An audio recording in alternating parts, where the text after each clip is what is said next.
Welcome to the X's and T podcast, where we talk about X's and T with your hosts, Corey and Dani. Welcome back to the X's and T podcast. Here we are, the day after Independence Day. Back to reality, back to work. Reality. We're here late night coming at you. Late nights, and we've had a lot of struggles with our pool today. Oh, God. Yeah. It's draining for what, the second time or third time? This is our second time draining the damn pool. We can't get it even. We're not pool people. Yeah, we've discovered this. It's one of those, the above ground pools. It's not a big pool. It's not freaking rocket science. It is to us. And for some reason, we can't get this pool right. So if you know how to make one of these pools work, please let us know, because I don't know what the hell we're doing. Hopefully we'll have it figured out by tomorrow. Third time's the charm, right? Third time's the charm. We'll keep you updated with our pool situation. It's been a hot mess over here.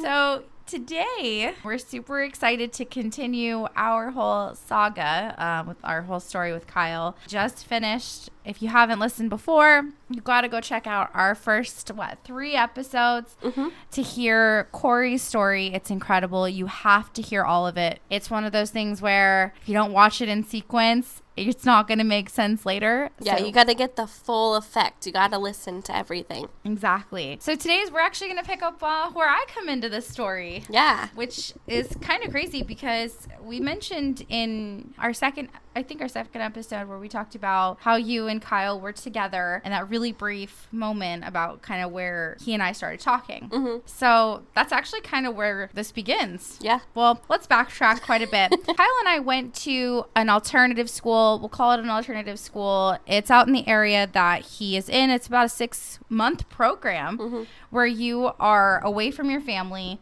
and it's like a boarding school almost. Yeah. My brother went there too. Yeah, my brother did too. And a couple of friends of ours actually had also gone there. So I went to this program because I was one of those troubled high school kids. I was not going to school every day. My brother went there and found success. One of his friends went there and had success. And so my mom, she was like, naturally, you should probably go to this program too. Naturally, you're going to be a failure. You need to go. Yeah. Oh my gosh. Yeah. So I did not make all the right decisions in high school, and I went to... Does anybody? No, but I made extra bad decisions. Same. So when I was in high school, I didn't go. I skipped school all the time. It was very difficult. And I think a lot of it stemmed from me choosing the wrong programs in high school to be a part of. I was friends with this friendship group, and they were all big into art. I am not an art person. You know me so well now. I hate art. Yeah, same. But I decided that I was going to go to an art academy. Oh, dear. That was not a good place for me. So I just skipped school a lot. I would too if I... went to an art academy. Yeah, it was not a good place for me to be. So I went to this program. It was the summer after my sophomore year. So it basically took over the majority of what would be my junior year of high school. And it was kind of crazy. I'm really excited. We should have an episode where I talk about that experience. Yeah. That was so much. But ultimately, I went to this program. It's 22 weeks, and I graduated. I finished. That's kind of where I finished high school. I tried to go back to high school after that. It didn't really work out well. Right. And then after military school, I actually went and got married to somebody who was actually in the program with me. It was awful. Plot twist. Yeah. In a whole different episode, we'll talk about, kind of my upbringing and where I come from and why this decision was made. But ultimately, I did get married at the age of 18 to some dude who was in the military. We actually got married on his graduation day from basic training. Yeah, it was, oh gosh, I'm so embarrassed saying this out loud, but it is a part of the story and it is relevant. Right. So me and because it does come into play later. It does. So me and this guy are together. Obviously, we're 18 years old and dumb and not right for each other at all. So things are not going well. We have a child, my oldest child at the time. So we're literally at the point where we're going to get divorced. We're honestly only not even 2 full years to the point of us getting married. Oh, wow. A year and a half is what we lasted. And so we were at this point where we're going to split up. I had moved away from my family. I had lived in Sierra Vista, Arizona when he was in AIT. City. And then we lived in Gouverneur, New York, which was about 45 minutes from military post in Watertown, which is Fort Drum. Now, anybody in the military that I have talked to, that I have met, and they've, we've ended up talking about my life as a military wife, and I tell them I was at Fort Drum, their reactions are almost always the same. And it's like, how did you survive? Yikes. Because Gouverneur, New York is literally like a teeny tiny little town. So what's funny is I went from the border of Mexico to the border of Canada. Oh, yeah. Right? So it was a total... one extreme to the other. Yes, and it snowed so fucking much, dude. Oh, God. From October, and it didn't stop until fucking May. Jeez. I literally learned to hate the snow after that. Yeah. Because I grew up in Portland. We'd either go to the snow or the snow would come to us every so often. We get snowstorms maybe once every few years. I hated the snow. Yeah, that's a big reason why we moved to Arizona. Yes, huge reason. Because I would get what I felt was like cabin fever almost. Mm-hmm. You're inside all the time. I didn't have any friends out there, and it was just a mess. So we're about a year and a half into this marriage, and our child is at this point about 6 months old, roughly. And that's when I did decide to leave. I had this notion that my ex-husband was unfaithful to me. And so I had decided, like, that's it. I'm done. I don't want to do this anymore. And it was kind of my out. I was looking for an out anyways. Right. So I had it and you took it. Yes. So maybe about a month before I was scheduled to go home, I had been on Facebook reconnecting with people from military school, because it really hadn't been that long since graduation. And I was still friends with some of them. And Kyle was actually one of those people that I was friends with on Facebook. So you and I were actually going through recently my old messages with Kyle from the very first time I started talking to him. Yeah. And what's so funny is when I started talking to him was a Facebook post that he had made about, and it didn't register with me that that's what had happened, but it was his post about coming back from a mental hospital. Oh, right. Yeah. Do you remember that? I remember we literally just talked about it, and yeah. Oh, yes. God, yeah. We were both kind of shocked. We're like, wait, is that really what started this? Yeah. Because I think I had commented on it, and I was like, hey, I'm so sorry you're going through this, because when you see somebody struggling, you want to try to be there for them. Right. And so I tried to be, and I remember it being such an odd conversation, and he basically talked his way out of it. He's like, no, it was a huge misunderstanding. Like, they had to send me there. It was part of their procedures. And so...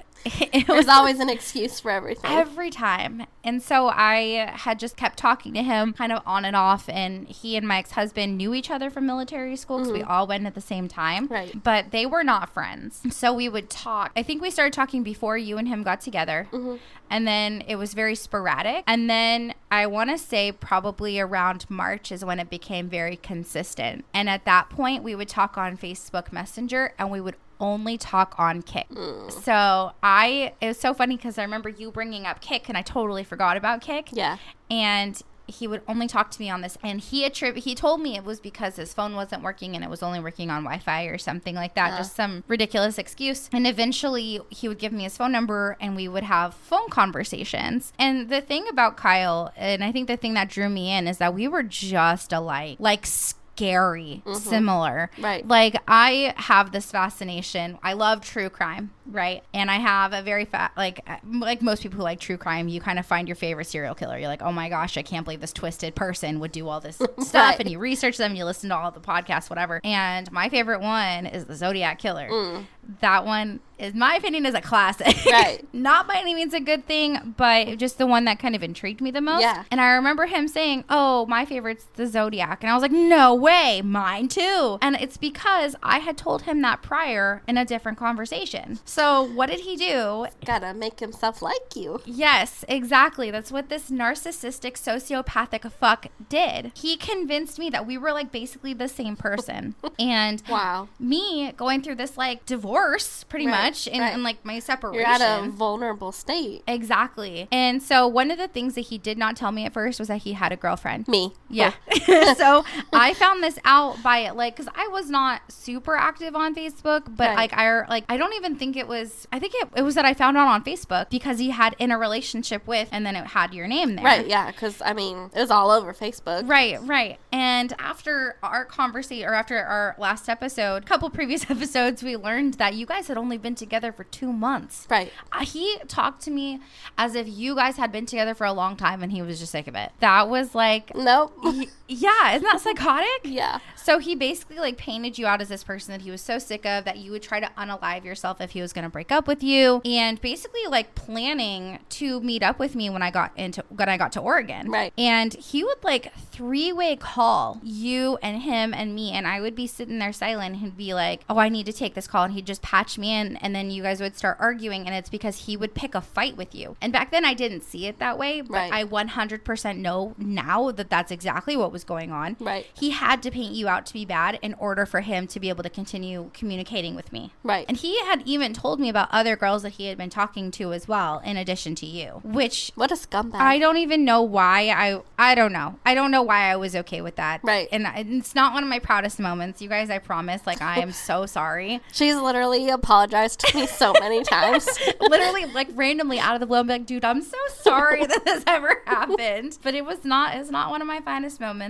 And actually what put a stop to it was because I was getting ready to, I was like days from coming home. My plane tickets were bought. Everything was packed. I'm coming home. I'm staying there. I'm supposed to meet up with Kyle. And my ex-husband commented on your Facebook status and said, why is your boyfriend talking no, he messaged to my me. wife? No, so he commented on your status first, and then he messaged you about it. Because I have these messages with Kyle, and he's like, why did he comment on her status publicly like that? And then ultimately you guys had this conversation about me and Kyle talking, and Kyle was like, hey, you need to play dumb, like tell her, like, I'm at her house, I'm here, her family's like yelling at me, like, you need to tell her it's not true. And then he would be like, I'm sorry that you misunderstood what our friendship was, all of these different things. And it was very manipulative, and it was so hurtful. And I just remember feeling like shit, Right. because I know that that's fucked up what I did, and it was very, very hard for me to feel like, wow, I really did get used and manipulated, and like I hurt this other person, and I didn't want to hurt you, so I lied to you. Right. In our messages, I never once said that it was true. I just let it go. And then Kyle and I just stopped talking. And through pretty much the entirety of 2013, we had no other conversations. So I continued living my life. I ended up splitting totally with my ex-husband. I moved back home, and it sucked because I lived back with my mom, and not very many people know this, but my mom is a narcissist. My mom has her own mental health disorder. She was a very abusive parent. She was very verbally abusive, very manipulative, and just not what a mom should have been. Right. And it was really hard for me because I was poisoned against my father. I was told all of these lies. I never felt like I could trust him. And it wasn't, I mean, honestly, today, my dad's my hero. Right. Like, I am so close with my dad today because I've learned that all those things that she said were not true. Right. And sometimes it's still hard to be vulnerable and to say those things out loud, because I do still have family members who don't want to believe it, or they kind of enable it, and it sucks. Right. But 2013 was really trying to get on my feet to be able to move out. So I got a job through a friend of mine doing caregiving. It was not by any means a glamorous job, but it was my first full-time 40-hour-a-week job. Right. Your first big girl job. My first big girl job, yep, was wiping ass, and it sucked. I'm not gonna lie. It sucked.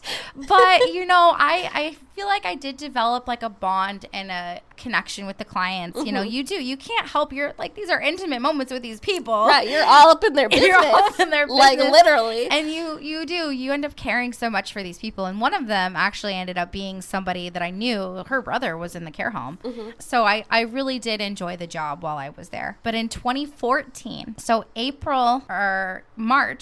end of March, early April of 2014 is when I was on Facebook, and somebody had already told me that Kyle's girlfriend was pregnant. I was like, no way. And he popped up on my people you may know. And so I messaged him, just, I swear, innocently saying, hey, congratulations, I heard you're gonna be a dad. Right. And he would go, like, honestly, most people would do that. Like, if they know somebody, they would reach out and be like, hey, like, congratulations. Like, that is not like an odd thing that you did. Like right. that.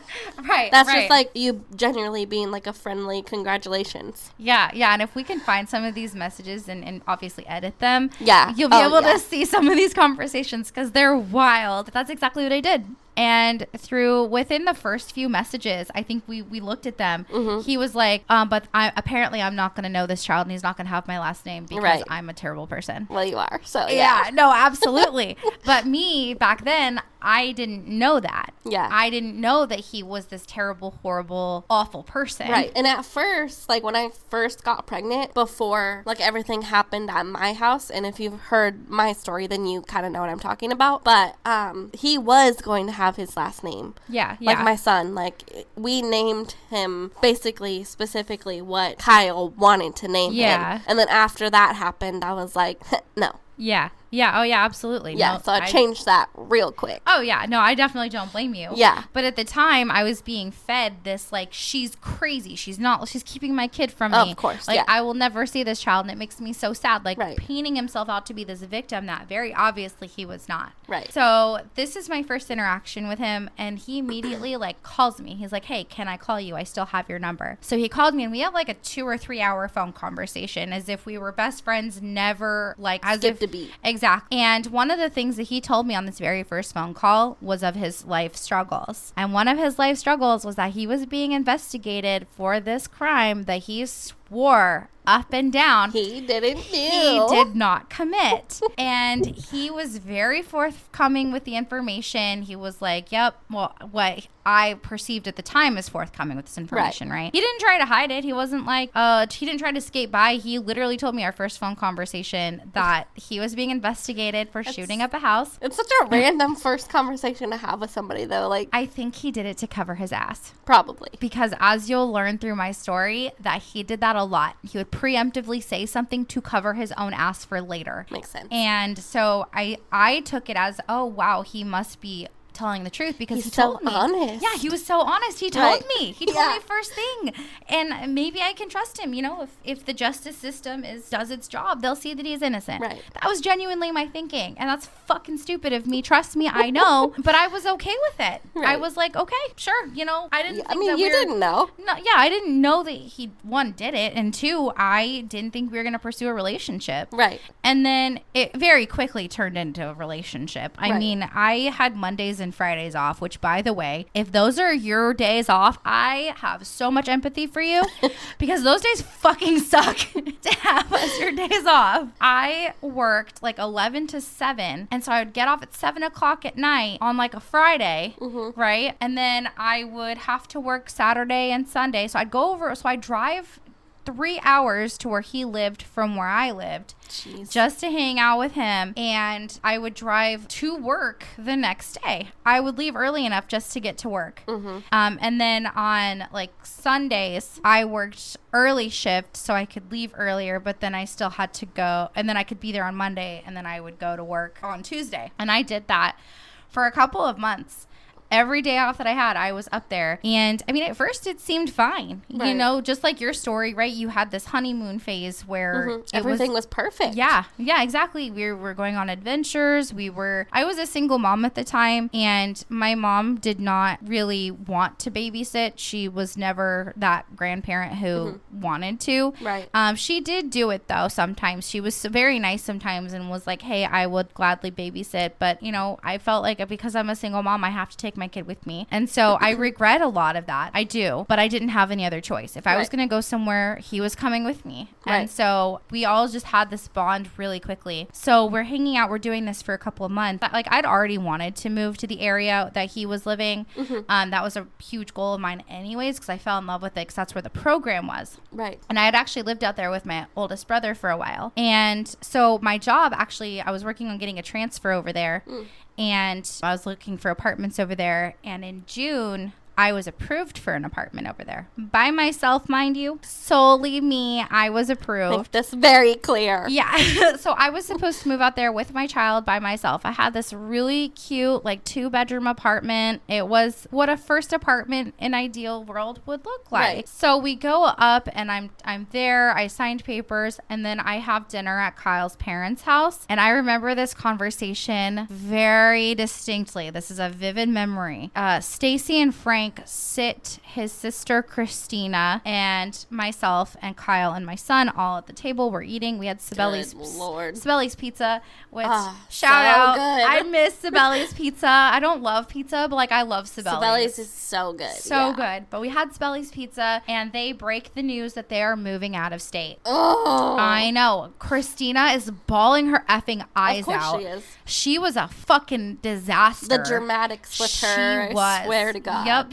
They're always and so she much. was. So at this time I was in my 20s. I was 20 and she had to have been going on 22 at this time. Mm-hmm. And Kyle was also 20. So we were all adults at this point. Right. And you're not children. No. So it's like I understand the wanting for the parents to want to leave and, you know, their kids are old. That being said, Kyle, because of this investigation that was going on, was not allowed to leave the state of Oregon. They were moving to Montana. I don't know what conversation was had before this, but apparently Kyle was going to be living with me. And he put it this way. He's like, well, I'll live on the street. It's fine. I'll live in my Jeep. It's okay. Me and my dog will be in the Jeep. We'll be okay. And I'm like, what are you talking about? Like, obviously, I'm not going to let that happen. Poor Chevy. Yep. Chevy was his dog's name. And that dog would be Corey's first. And then it would later on be my dog. And we're very devastated that neither of us have him anymore. R.I.P. Chevy. Yeah, he did die, and we'll get into that a little bit later. But anyways, so on June 21st, which is the first day of summer, my favorite day of the year, I moved into my apartment, and Kyle was there with me. And I mean, at first, everything was fine. Right. Except the first really big red flag that came up was when your son was born. So through this time,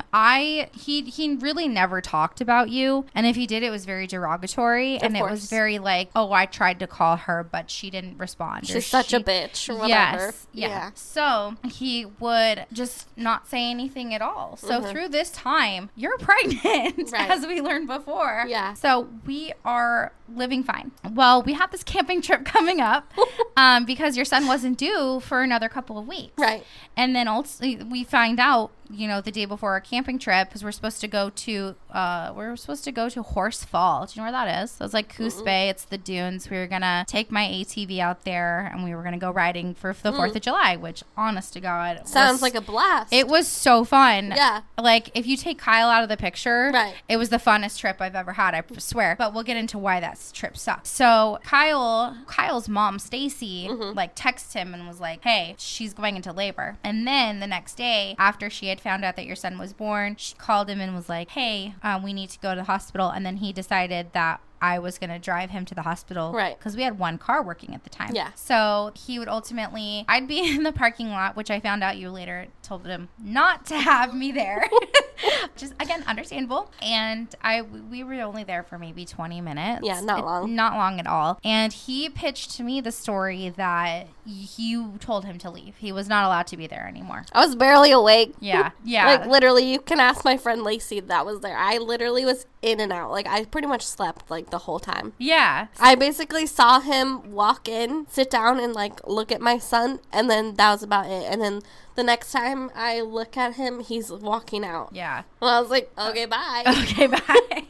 Yeah. So he would come out to the car, and that was a very difficult time. I did forget something that I kind of want to reverse back to. So sorry. It's okay. There's things that I remember as far as red flags go, and I totally forgot, and I have it written down here in my notes, but I skipped it. It's okay. So before this, for his birthday, I forgot his birthday, but I know it's early June, but we went to this country concert beforehand. We saw Justin Moore. Shout out, Justin Moore is a freaking amazing concert. But we were supposed to go fishing the next day for his birthday trip. It was not on his actual birthday, but this day he was very different from what I had seen. I mean, he was, to me, acted like a very happy-go-lucky kind of guy, super charismatic. But this day he was very dark, and just like a cloud was over him. So we went fishing. My dad loaned us his fishing equipment. He gave us fishing poles. He was like, go have fun. Kyle dang near broke my dad's pole. He didn't, thank goodness, but he threw the biggest temper tantrum. Imagine, to my fellow Star Wars fans,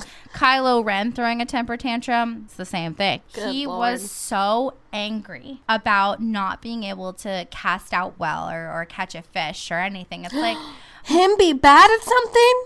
Oh, no. Oh, yeah. And he acted like it was the fucking end of the world. Oh, my God. So we're there and we're at my favorite lake. My favorite lake. It's Timothy Lake in Oregon. If anybody's been there, y'all know it is gorgeous out there. I grew up going there with my dad, and fishing, to me, I'm not good at it. Okay, I am not a fisherman. I'm not the person who's holding fish in every picture. I don't go out every weekend. I am not an expert, but I still enjoy it. It's fun to me to go and sit and quiet and listen to the noises around you and just be in the moment. He was not about it. So we were there, and there were these... He probably wasn't about it because you enjoyed it. I think that's it, and I think it might have been because I was a smidge better than him, and no one's allowed to be better than him. How dare you? Exactly. So we're there, and I remember I took my notebook with me everywhere. I had this notebook. I loved writing at the time, and I remember writing down, and it's so funny that I say this because it was like a foreboding almost, and I was like, well, if this is as bad as it gets, then that's okay, because he was angry. He was kind of pouting in a corner by himself, just being weird, and I thought that was his way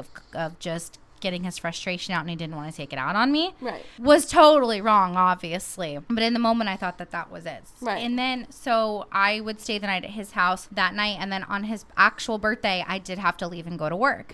And he was so upset and like angry with me, and I had so much stomach pain at this point, right? I had a lot of stomach pain, so he was obviously upset that I had to leave. I couldn't hang out with him on his birthday. It was odd. So I went home, I went to work, and then actually the weekend that I would move, because it wasn't too long after, the stomach pain like continued. I ended up having a really bad like kidney infection that he ended up having to drive me to the hospital too. Yikes. And then that night after the next day after I'd gotten out, we had gotten into an argument with my ex-husband, and it was like within a few days. I don't know exactly the time frame, but my ex-husband was supposed to sign over our vehicle to me, and he didn't. So my psycho ass drove to where he was living, and I was like, you promised me this, don't fuck with me. And then ultimately I would end up tripping up the stairs because Kyle wanted to go, because my ex-husband was talking a bunch of shit, especially about Kyle. And Kyle like ran up the stairs, and I tripped, and I ended up in the hospital that night. Oh no. Yeah, it was just it ended up just being bruised, like not sprained or anything, my foot, but that was a lot. So that all happened, and then I moved to the area, and then everything was fine. And then your son was born.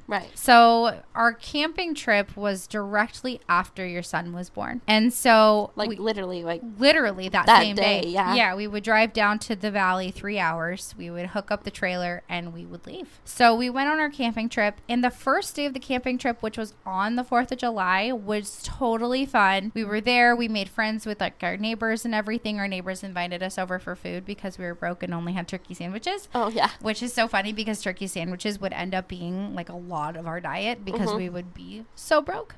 But it was packing up and leaving that was the problem. He, again, Kylo Ren style, total temper tantrum. And this was the first time I had seen him get, I don't want to say physically violent, but more verbally violent, where he was cursing things out. He was getting upset with me, and he was like, this is not working. You don't know what you're doing. I'll do it. Just like, the fuck? Yeah, just going off. And I'm like, what the hell? Who the fuck pissed in your Cheerios? Exactly. So it would be fine. We would finally end up loading up. We would drive back, the long drive back home. We would hang out with my family. My dad was there. My sister was in town, my older sister, her husband, their kids were in town. We would then go home. So we were driving home when we got to his parents' house, and we were there because Christina was there.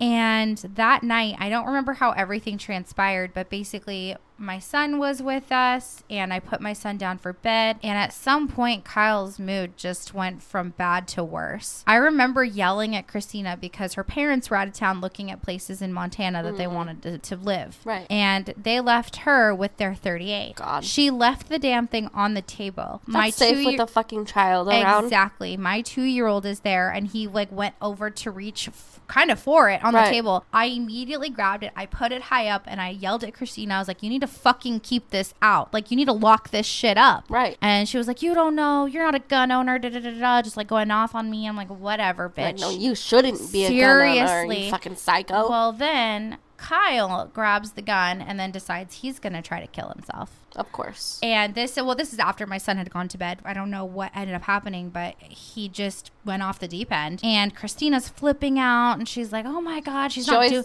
makes everything worse. She makes it so dramatic, but she did nothing. So what do? I run out to the balcony. I literally had to pry his hands off of this pistol and put it back up I handed it to her, where she did later go and put it in their safe, in their parents' safe, or at least she claimed that they did. Right. And then I was like, Christina, my son's in there. Keep an eye on him. I'm fucking taking a walk because I am not okay. Right. I just watched my significant other try to unalive himself. Yeah. With a fucking revolver. Who has up till then been like normal and not this way. Yep. And then now all of a sudden he's just trying to kill himself, and you're like, what the fuck? Yeah, it was crazy. So she had Kyle calm down in their living room, and I took a walk up their street by their neighbors' houses, and I am a mess. And I breathe, and I know I at this time I justify in my head, I was like, we just need to stay here overnight. Like, I don't want to leave my son. I don't know what's going to happen. I don't want to be alone with him. Right. At least Christina's here. She's not by any means I help, but at the time, I did not want to be alone with him. Right. So I end up... Understandable. Yeah. So we ended up staying there, and he would tell me the next day, I don't remember any of this, but he would tell me that I would wake up every few minutes for a while hyperventilating. I don't remember it, but I would wake up hyperventilating. Oh my gosh. Several times. And that moment and getting over that was very challenging. Dude, I bet. So that was really the biggest thing that would happen. And his temperament just continued to be up and down. Very, very up and down. And I remember that he and you would communicate very so often so he could go see your son. And obviously there's times that he saw your son that I didn't even know about. Right. But I would actually end up getting a job after this. So actually 2 jobs. So I would... Mind you, she's the only one working. Yep. Because this time, Kyle apparently, he just doesn't do that. Yep. I was the only one working. But he would watch my son, and I would go to work. Because I had already had my job transferred. That job I would work on weekends. And then this other retail job I would work during the week. I'm telling you what, we need to have an entire episode about me working there. For real. Because that was a shit show. Yeah. That place was such a, like, the worst place I've ever worked. Just the most toxic manager I've ever had. And I've heard some stories, and man, it's wild. Yeah, it was so hard. So I would have 2 jobs. Kyle just watched the baby, and everything was fine, I guess. Right. So you thought. So I thought. And then after a while, he did start looking for a job because he had been working for his dad, who owned his own business for a brief period of time. And then eventually they stopped their business for whatever reason. Kyle was then looking for a job, and he would get a job eventually at this place that had a few different locations. It was like a feed store type place. But he would watch my son. And then when he got his job, we found daycare.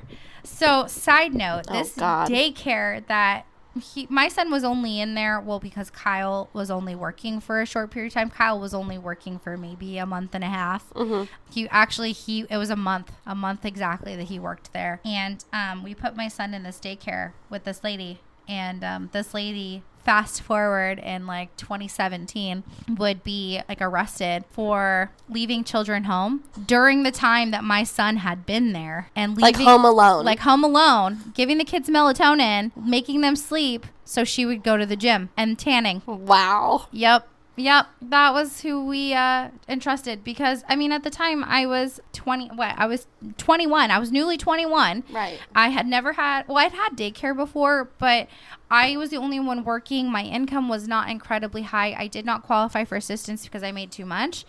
And it was like I had to pawn my child off to the lowest bidder that I could afford. Right. And unfortunately, childcare is expensive. Yeah. So my son would go there for a while, and it was just such an off place. It was so off, and I feel so guilty for ever sending him there. But Kyle did not last at this job for very long because he actually tried to unalive himself at work one day. He likes to do this, apparently. He does. It was because his trial was coming up. So anytime anything regarding this trial was coming up, he would get severely depressed. His mood would change and he would become very abusive. And the very first incident that had happened was actually in September, just before he got this job. And it scared the hell out of me. And the way that it transpired is because I interrupted him during an argument. He told me, do not interrupt him. And I said, fuck you. And that's how the first incident took place. It shocked me. It scared me, and kind of almost immediately he played the whole, I'm so sorry, that's not me. It'll never happen again. Yep, exactly. So that would happen, and it was chaos. I was working for this company who was treating me like shit. Mm-hmm. I was working 2 jobs. The other job was kind of demanding. I worked with, I was still in caregiving as well. My son was in this sketchy-ass daycare. Right. And Kyle would be the one who would play the victim, and he tried to tie a noose at work. Like, his employer called the police, and then they called me, and he was like, hey, I don't know if he's going to be coming home tonight. They're going to do an evaluation for him, but he just tried to unalive himself at work. Wow. Yep. So he ended up getting to come home. They determined he was fine, and he was not fine. He was not fine. And he basically said that I'm so sorry. It's the trial that's coming up. It's stressing me out. I just don't want to deal with it. Because he's guilty. Yep. Oh, yeah. Then after that, his trial ended up getting pushed back. But then following that, another big event was that one of his grandparents passed away. So when his grandparent passed away, his parents would come back from Montana. They had already moved there at that point, right? Yes, they had already moved there. Christina moved with some guy in Nevada. Oh, man. If you're listening, hit us up. We'd like to get some info from you. Seriously, oh my gosh, I would love to talk to you because, oh my gosh, that must have been a hell of a story. Literally. But yeah, so they came back from Montana and would take care of his remaining grandparent. I think his grandpa went first. Yeah. And then his grandma would then follow suit, unfortunately. It's very sad. But both of those events were very traumatic for him, and he absolutely took it out on me. So it was very difficult. I think one of the most traumatic things that had happened was in December, just before Christmas, was another time that he tried to unalive himself. We had gotten into an argument in the Walmart parking lot. So we were at Walmart in the parking lot, and we were just arguing. I don't even know what we're arguing about at this point. And we'd finally gotten everything calmed down. We went back home, and Chevy, his doggo, had gotten into the garbage because he left the garbage door where we kept the garbage. He left it open. And that sent him over the deep end. Oh my God. And so trigger warning. This does involve violence towards animals, violence towards people. But he did try to kill his dog. What a piece of shit. Yep. So I was not going to let that happen. Right. I got between him and Chevy, and I was like, you are not touching this dog. Yeah. Chevy was literally the best boy ever. He was such an incredible dog. Really. I should have taken him. Yeah, that's right. And you should have taken him. Like, I think we've had that conversation many times. It was just one of those things where, like, it was like me or the dog sort of thing, and I chose myself because I knew Kyle would not let me have him. Right. Like, it would have been a fight. Yeah, very dangerous potentially. Yeah, fight. That's why I was like, it's me or the dog. Yeah, and you come first at that point, especially because you were pregnant at the time too. Yeah. But ultimately, this fight would be very, very physical, very bad. I would end up with a lot of bruises, big old goose egg on my forehead, and my neighbors would call the police. Oh my gosh. Yeah, because I caught him outside with a knife slashing up my passenger seat. Yep. Are you kidding me? I'm dead serious. Yep, the whole like front side of my passenger seat was just slashed up. It was so scary to see, and he broke off my blinker. So he did end up replacing the blinker and had his dad put it in. But what a piece of shit. Yep. Yeah. So that night I had bruises everywhere. It was so traumatizing. And then through this, obviously my son woke up. So now I'm like between, he's trying to unalive himself off the balcony. My son's crying. I'm trying to put my son back to bed. I'm physically injured. And at this point, thank God, my neighbors called the police and the police are pounding on my door. So ultimately, they're like, you need to get your son out of here. Mm-hmm. And they're like trying to calm me down, telling me like, hey, this isn't your fault. You're not in trouble. He is. Right. And my neighbors took us in, and I could hear them getting him, and he resisted arrest, and they tased him. And should have shot him. I mean, I neither confirm nor deny whether I agree or not, but for legal reasons, that's a joke. Yeah, so that night would be very, very traumatic. The sad part is, I think in my opinion, the saddest part is that he did not go to jail. He would go to a mental hospital. And as far as I know at this point, like obviously ignoring and forgetting the very, very first time, this is his second time in a mental hospital stay. Right. From the time after he broke your window, right? Mm-hmm. Yeah. And so this is like maybe a week or two before Christmas. And I tried to pretend like everything was okay. His mom would come the next day and stay with me so I wasn't alone. Right. And so would an old friend of both of ours. We'll call her Violet. Violet, I think, dated your brother. And Violet and I went to military school together. Fuck Violet. So, God, I forgot about her. Yep. She would come over the next day because she lived in the area and we were still kind of close. But that night that he left, I was trying to pretend like I was okay. And I put on, like, my son was awake. I calmed him down. He was fine. And we started watching some Christmas movies because Kyle had actually decorated our whole house for Christmas because he didn't have a job. Right. Probably got bored.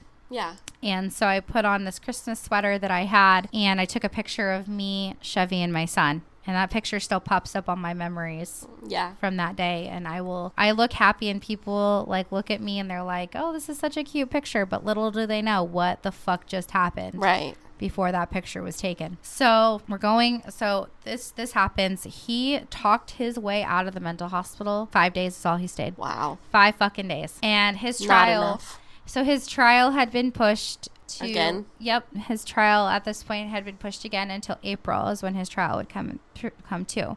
So we had Christmas. Christmas was fantastic. The day after Christmas was like a fucking nightmare.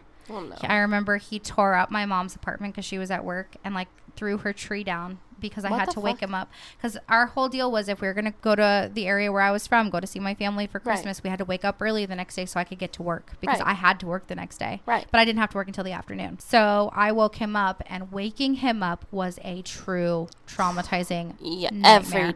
Every time. That is when he was his most violent. Yeah. It was a very physically abusive time. And we ended up making it back. And this would continue, dude. It was like this all the time. It was walking on eggshells and praying to God I didn't make him mad enough to hurt me. Right. He fucked up my car. Actually, just before Christmas, he had slid it into a curb. He tried to fix it and fucked it up even more. Of course. Because he doesn't know what the hell he's doing. Exactly. So but he thinks he does. Yep. And his dad pretended like he could fix it and would not let me ask my dad for help. Of course. Well, yeah, they don't want your dad to know. Exactly. So my car would end up being on the side of the road, and your brother would be the one to tow it, which I'm sure for him was very, very satisfying. But for me, it was a nightmare. That's like your key to get away. From then on out, I did not have freedom. I mean, my dad let me use his car. Right. But it was our only car. And so I had to go to work, and Kyle would use it sometimes because he would need to go to the grocery store for whatever reason. Right. And he would end up fucking that car up pretty good because he would take it out in the woods while I was working. Of course. Yep. And he scratched the paint. My stepmom was so angry. And to this day, I feel so bad about it. I'll never be able... I can't replace it. Right. And another core memory I have during this time was that we ran into your brother and his girlfriend and your baby at the grocery store. Right. I was working that day. Yep.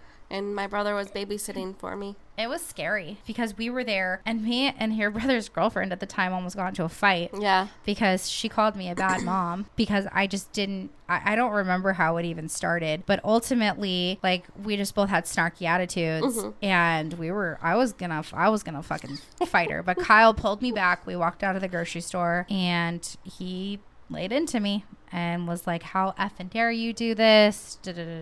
Like, how, like, that was embarrassing. That was my son in there. Like you give a shit. Yeah. That was the first time he's seen him since he was 6 weeks old. Fuck off. Yep. And I remember that day he drove home and he was speeding, just unsafe and fast by that Walmart. In, I think, what's a 25, he was going so fast he stopped within an inch of the car in front of him. Oh my God. He hopped a barrier because they were going to get out of the car and drove off. It was so traumatizing. What the fuck? Yeah. So after this, we're getting ready for this trial, and I have a whiteboard on my fridge. I have a whiteboard, red check marks for our fights when he would abuse me, and green, so red X's for when we'd fight, green check marks for when we wouldn't. It got to the point. Did he know what they were for? Yep, because he wanted to try to get better. Through the time until he would be arrested, there was not a single green check mark on there. We're talking like 30 plus days straight. Wow. Yep. So it is horrible. There was this one night where we were hanging out with Violet and her boyfriend. Fuck you, Violet. Fuck you, Violet, for this especially, because he cornered me and told me I was lying about everything. And Violet backed him up and said, I've known him for a long time. He would never do that. Despite the fact that she came to my house, saw all the bruises all over my chest, all the strangulation marks on my neck, the big ass goose egg on my forehead, right? She said, well, people make jokes about fantasizing about that stuff, and that's okay. Swear to God, she said that. They cornered me, and because I just wanted to take my son and go home because I was done. Yeah. I was done. Yeah. So we ended up leaving that night, thank God, and I never talked to Violet again. And I woke up early the next morning to tell my coworker that this had happened, and he heard me talking to her. He said, do you want to lie? And then we had another incident, and she never called the police. I think that I don't know. I think the reason, if people have their reasons for not calling, people get scared, people are unsure if maybe it'll escalate the situation. Right. But that was one of the bigger incidents that happened. And then fast forward to like April of 2015, I would be at work. This would end up being my very last day of work. And I'm finishing up my shift, and like any other day. Right. And this girl comes in. This girl. Oh, God. I didn't know her name at the time, but then my job as a cashier, as the assistant manager, as anybody's job, is to ask for their email address. Right. She tells me her email address, and when I tell you, I lost it inside. My heart sank. I'm just like, I even said her name back to her. I was like, oh, this is who you are. And she was like, oh, you know me? I was like, no, I'm not from here. You just remind me of somebody that I know, or I BS'd something. She was one of the girls who was going to be testifying against him, who was going to testify with Larry, because throughout this time, he convinced me that Larry was the one who did everything. Right. I know now that that's not true, but through the time, that's what I thought. And I clocked out so fast. She was my last customer at this store. I gotta go, bye. And I clocked out so fast, I ran out because I wanted to talk to her. Thank God I never found her, because I don't know how it would have gone, or what would have happened, or what I would have found out. Right. But she probably wouldn't be able to talk about it. She probably not, but I don't know what I would have said. Right. So I ended up getting home as fast as I could. We took my son to the park. While we're there, I'm like trying to figure out, how am I going to bring this up? And I tell him, I was like, dude, you'll never guess who I saw today. And I tell him who, and he's like, what? And then for some reason or another, we start arguing because he's angry because of the trial, and like days away, I think it was at this point. And ultimately the fight escalated. We went home and escalated even worse, to the point where he's being physical with me again. My son is in the bedroom, but this time I think my son's awake. Right. And he ends up calling the police on himself. I don't know why. I don't know in what psychotic world. Like, I don't even remember what he said. It was all a blur. But I remember him calling the police, and I remember the police showing up. He was much more cordial this time, because the police officer said, well, she has marks on her. We have to arrest you. Oh my God. And I'm devastated. I'm like, I'm not okay during this point. Right. My poor child's not okay. He's going to the window asking, like, where is this person? Like, what's going on? Right. My son at the time was like 2, and it was very traumatic. That would be when Kyle is arrested and would not be let out for 3 years. So after this happened, I that night when I had talked to the officer, he was a very nice guy. I'll never forget him. So Kyle was a very right-wing person at the time, and so was I, but a lot of it was because of him. Right. A lot of my viewpoints that I'd had were very racist, very homophobic, very fucked up. And we had these flags up in our home that were Don't Tread on Me, and the Gadsden flag, and the Confederate flag. And the police officer pointed to both of the flags and said, well, this is why he is the way he is. You know, these really extremists, they can be like this. And I would tell him, no, those are mine. And he was dumbfounded and kind of like, what? And they were Kyle's. Did I buy them? Yes. Right.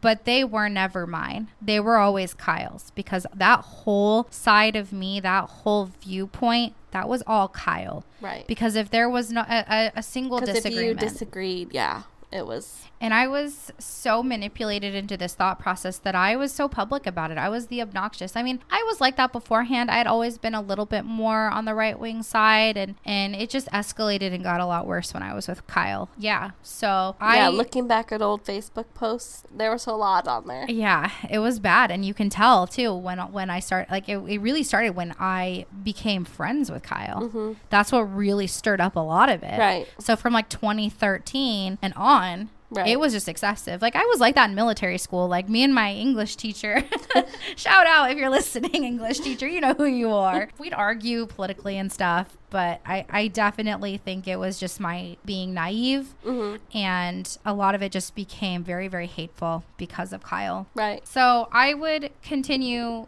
living there, and then because of the domestic violence, I was able to break my lease. So I decided, like, hey, June 1st, I'm out of here, which was almost a year that I'd been there anyway.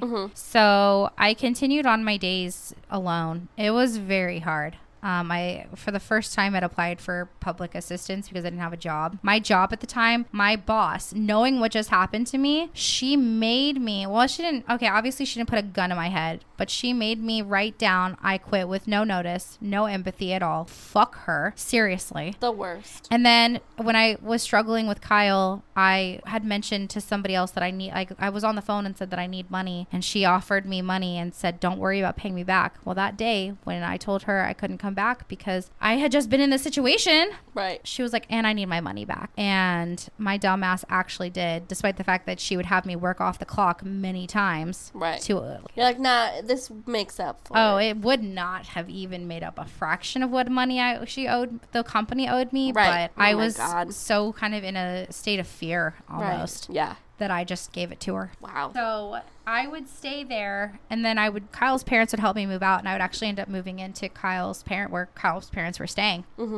And I would stay with them for a whole month. And Kyle and I had a no contact order, but I did petition it. The first time it was denied. The second time it was approved. We were allowed to communicate after that. We'd write letters back and forth. We'd have phone calls. This was while he was in jail? This is while he was in jail. Okay, just in jail. He hadn't been sentenced yet to go to prison. But basically, he was waiting on this like plea deal. He took the plea deal. He would do 60 days time served, and that was it. No prison time. And that was for the shooting. So we would go to his court date in middle of July when he would be sentenced. The judge basically said, F the plea deal. He actually took that plea deal and gave it to him for the domestic violence charge. So all he got for abusing me was 60 days time served. For the other offense, I think it was unlawful use of a firearm, he would be sentenced to 3 years prison and 2 years post-prison supervision, which would bring it to a total of 5 years. That was the maximum, basically. And which is so crazy. I feel like it should be way more. It should be way more. Like, there's so much more that went into it. Like, there were living people in this house that he decided to literally shoot into. Like, he could have killed someone. Like, I don't understand. Yeah. Actually, I listened to their victim impact statements, and to this day, I feel so guilty about ever having a victim impact statement of my own that I try to defend him, because I did. And I'm so ashamed of that, because those poor people, like his aunt, the aunt of the house who was there, I think it was the main homeowner's sister who was staying there. Just her story was so sad. She was just like, she could have been hit if Right. she had been in the wrong place at the wrong time. All of them could have. Yeah, But for her, I real. think she had gotten up at night or something. And so Wow. Kyle was sentenced to prison. And that next day, I packed up all of my stuff into my car and I drove home. And that's where I would stay for 3 years. Wow. Yep, it was a lot. That first year of Kyle being locked up in just jail was a lot, and he would be transferred to prison like maybe within the week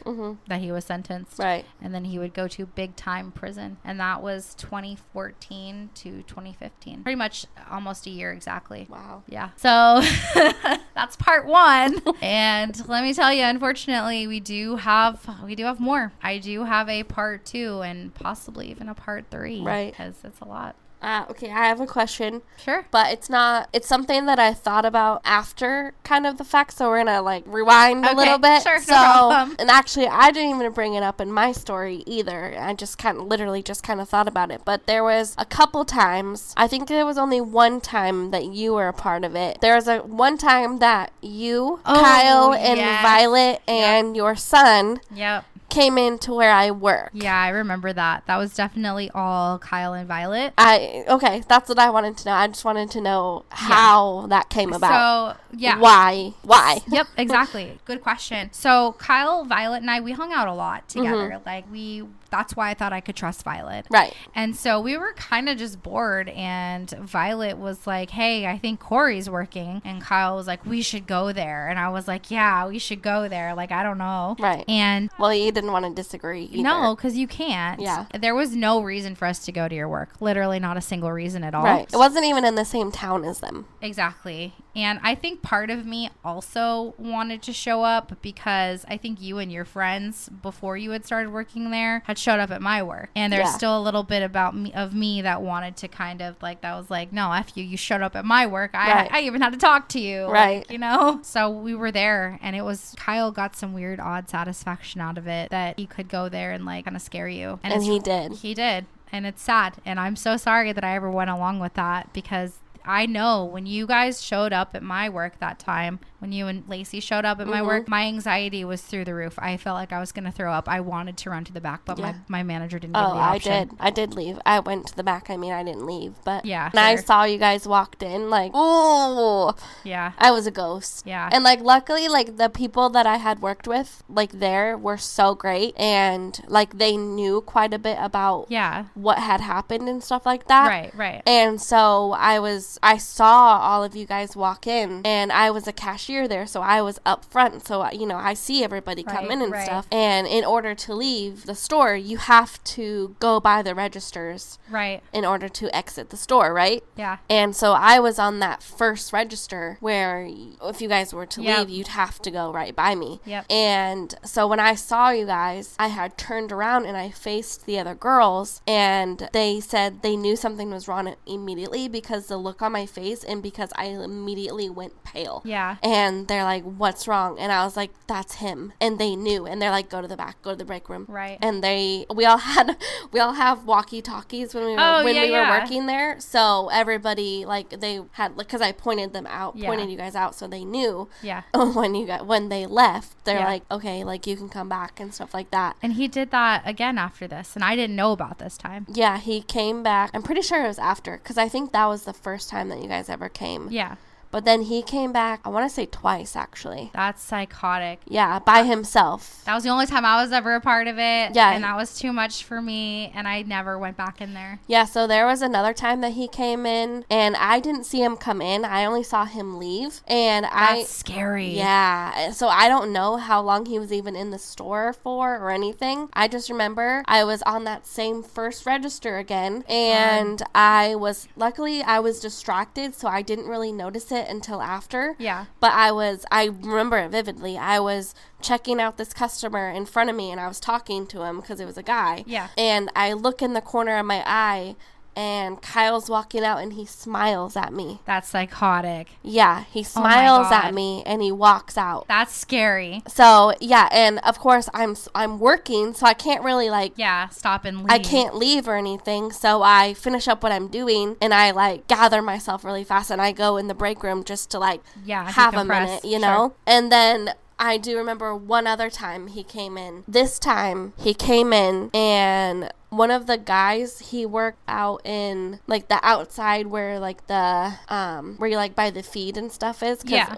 Where I worked too, it was like a feed store. It was a different feed store. But yeah, so we were working there, and I remember I saw him come in again. This time, also. Obviously, I was like, absolutely not. And I went back to the break room again until he had left. Only this time, when he left, he sat in the parking lot. That's scary. In his car. Oh, my God. Until I got off work. No. Yeah. I don't think I've ever told you that. Yeah, no, I didn't know that one. Yeah. Holy shit. I tried to forget that. But yeah, I remember because he came in there and he sat down there. And one of the guys, or he was in, I think he was in your car. And he sat in the parking lot until I got off work, but we had noticed him still being there. Right. So one of the guys went out because he was sitting there for so long. He went up to the car and was like, "Hey, like, are you okay?" Yeah. You know, just trying to like get him to leave, nice, you know? Yeah. Yeah. And he goes, "Yeah, it's fine. I'm just waiting for someone." Oh my God. Yeah. What could he have possibly fucking waited for you for? I don't know. Oh my God. The guy came back and he told me this. And immediately I called my dad. Yeah. And I called my brother. And I shit you not, they were there within minutes. Good. And unfortunately, I think that scared him though. Yeah. When he talked to him, because by time they got there, he was already gone. Good. Yeah. I mean, thank God. But yeah. No, I did not know that this even happened. Yeah. Holy shit. Yeah. That's so scary. I remember that now. I wonder if all of that is what sparked the interest for your brother and his girlfriend at the time to come to my job. Because they came into my work one day, and I had told my manager, because I had seen them walking by before my manager was going to leave for the day, and it was just me in the store by myself, no one else. Right. And your brother and his girlfriend walk in, and she gave me permission, and she had already called the security guard ahead of time and was like, "Hey, we might have an issue. Yeah, my assistant might call you." Right. And she told me if they walk in the door, and I couldn't, obviously I can't just call because, you know, whatever, but if anything was said, right, then I could call security. Mm-hmm. Nothing was ever said. They walked in, his girlfriend glared at me, and I asked them if they needed any help because I have to. That is my job. Right. She didn't say anything. They walked around and then they left. It was scary. Weird. It was scary. I didn't know about that. For me, it was terrifying because I was by myself. I was alone. There was not a single other person in that store. Right. But those two. Right, yeah. And at the time, obviously now, no shame. Like, shout out to your brother. Like, right. Nothing at all. Like, yeah. I know that he was just trying to protect you. Mm-hmm. And they, like, I don't know. I'm just wondering. And it would make sense if that sort of situation is what made that happen. Yeah, I don't know. I didn't know about that. I didn't know that they went to the store. Yeah, that did happen once. I didn't know that. I mean, obviously I knew when me and Lacey went there because obviously I was there, but... Yeah, a lot happened in that first year. Yeah. Kyle and I were together. It feels like so much. I mean, here we are. It's already over an hour that we've been talking about this story. I'm really excited to get into part 2 because there's still so much more to share. But thanks everybody for listening. We appreciate you, and come back. Share, listen, share with your friends because we want them to come. Follow our Instagram too. I usually, whenever we post like an episode on the podcast, I try to do like a corresponding post on Instagram. You can see like some of our earlier text messages. You can see our first messages that Dani sent me on Instagram over there. So check us out and keep listening. Bye. Bye.